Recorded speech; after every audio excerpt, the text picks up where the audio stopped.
नमस्कार। आज हम बात कर रहे हैं एक बहुत ही दुखद हवाई हादसे के बारे में। एयर इंडिया की उड़ान AI-171। हमारे पास इस घटना से जुड़े कुछ दस्तावेज हैं जिनका शीर्षक है एयर इंडिया उड़ान AI-171 त्रासदी। तो हमारी कोशिश रहेगी कि इन स्रोतों से समझें कि आखिर हुआ क्या था, हादसे के फौरन बाद क्या हुआ, जांच कहां तक पहुंची है और हाँ, इसका जो मानवीय पहलू है वो भी। चलिए शुरू करते हैं। तो सबसे पहले ये घटना क्या थी? ये एयर इंडिया की उड़ान थी AI-171, एक बोइंग 787-8 ड्रीमलाइनर। रजिस्ट्रेशन नंबर था VT-ANB। ये फ्लाइट अहमदाबाद से लंदन गैटविक जा रही थी। तारीख थी 12 जून 2025। और सबसे चौंकाने वाली बात यह है कि विमान टेक ऑफ के सिर्फ 36 सेकंड के अंदर, मतलब लगभग 1:38 पर दोपहर में क्रैश हो गया। जी हाँ, सिर्फ 36 सेकंड। जानकारी यही कहती है कि विमान ने रनवे 23 से टेक ऑफ किया, पर लगभग फौरन ही वो ऊंचाई खोने लगा, नीचे आने लगा। और ये भी पता चला है कि उस वक्त लैंडिंग गियर बाहर ही थे, जो शायद स्पीड पर असर डाल रहे थे। और शक ये है कि विमान के दोनों इंजन दोनों ही पूरी तरह बंद हो गए थे। दोनों इंजन एक साथ? हाँ, ऐसा ही शक है शुरुआती जांच में। और फिर विमान सीधे पास के BJ मेडिकल कॉलेज हॉस्टल के बिल्डिंग से टकरा गया। जबरदस्त धमाका हुआ और फिर आग लग गई। और इसमें नुकसान कितना हुआ, जानें कितनी गई? आंकड़े बहुत बहुत ही दुखद हैं। विमान में 242 लोग सवार थे, उनमें से 241 की मौत हो गई है। सिर्फ एक यात्री बच पाए। एक ब्रिटिश भारतीय थे, वो इमरजेंसी एग्जिट के पास बैठे थे। ओह। और जमीन पर, क्योंकि वो रिहायशी इलाके में गिरा था। जी बिल्कुल। जमीन पर भी 19 से 34 लोगों की जान चली गई। इनमें छात्र थे, मेडिकल स्टाफ था और 60 से ज्यादा लोग घायल भी हुए। शवों की हालत मतलब इतनी खराब थी कि पहचान करना भी मुश्किल था। DNA टेस्टिंग और चेहरे पहचानने की तकनीक का इस्तेमाल करना पड़ा। कुल 260 पीड़ितों में से अब तक 259 की पहचान हो पाई है। ये तो बहुत ही भयानक है। अच्छा, तो जाहिर है इतने बड़े हादसे के बाद जांच शुरू हुई होगी।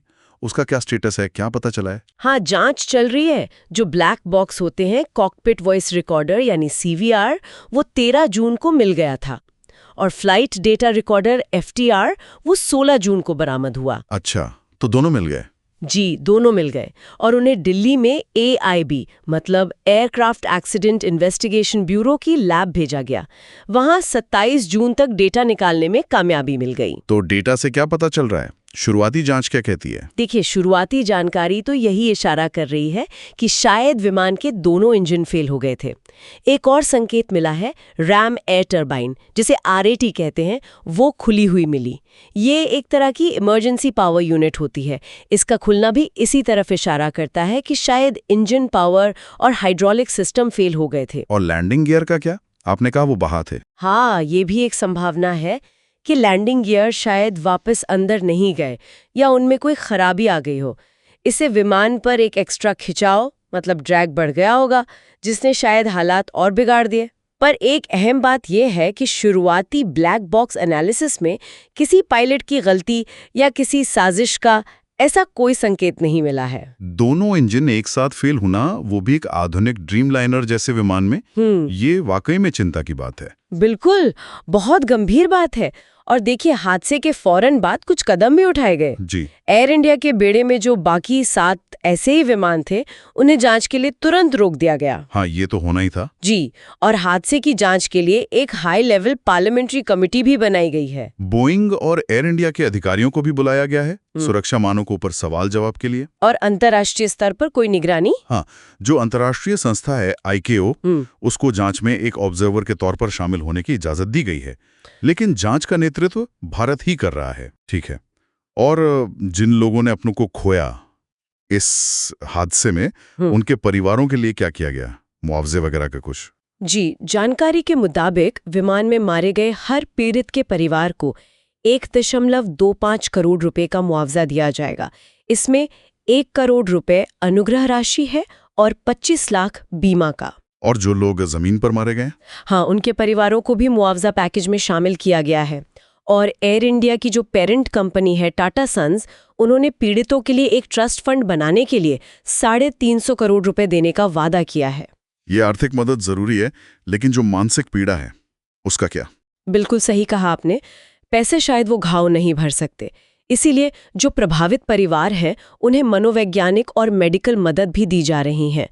और वो जो एकमात्र यात्री बचे हैं, बताया जा रहा है कि वो शारीरिक रूप से तो ठीक हो रहे हैं, पर मानसिक तौर पर बहुत गहरे सदमे में हैं और एक तरह का अपराध बोध भी महसूस कर रहे हैं, जिसे सर्वाइवर गिल्ट कहते हैं। ये बहुत मार्मिक पहलू है इस हादसे का। तो अगर हम इन सारी जानकारी को एक साथ देखें तो क्या समझ आता है?